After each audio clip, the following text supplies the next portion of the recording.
सदर कुल मजलिस इत्तेहाद मुस्लिमीन barrister Asaduddin Owaisi MP ने हुकूमत हिंद से यह सवाल किया है कि तालिबान और हक्कानी नेटवर्क के ताल्लुक से उनका मौक़िफ़ क्या है।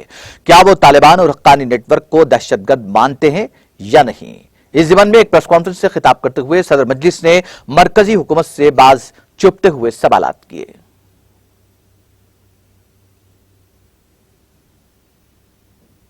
जो ऑफिशियल स्टेटमेंट आया है उसमें यह कहा गया है कि तालिबान, अब ये बीजेपी संघियों से मैं चाह रहा हूं कि सुने इस जुमले को, तालिबान के रिक्वेस्ट पर मोदी सरकार ने भारत की सरजमीन पर तालिबान से बातचीत की।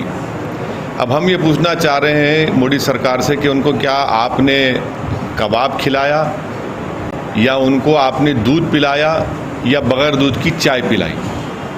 और जब आपने बातचीत की तो आपने क्या उनसे कहा कि हेलमंड प्रोविंस में जैश ए मोहम्मद एक्टिव है, खोस्ट में लश्कर तैयबा का कैंप एक्टिव है।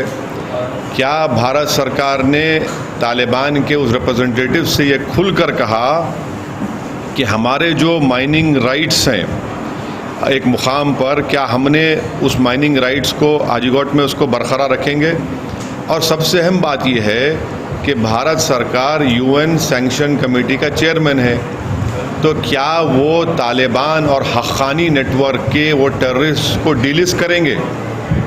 और सबसे बुनियादी बात, ये मोदी सरकार देश को बताए कि तालिबान आतंकवादी है या नहीं है, और उनका मौक़िफ़ क्या बता दें। अगर आतंकवादी है तो क्या वो यूएपीए की टेरर लिस्ट में तालिबान को ऐड करेंगे, हक्कानियों को ऐड करेंगे, नहीं करेंगे।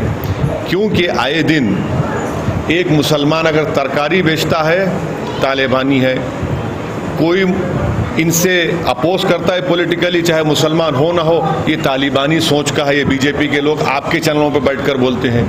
तो हम मोदी सरकार से ये पूछ रहे हैं, साफ तौर पर बता दीजिए कि क्या तालिबान के बारे में आपका मौक़िफ़ क्या है। क्या आप तालिबान को टेररिस्ट ऑर्गेनाइजेशन मानते हैं।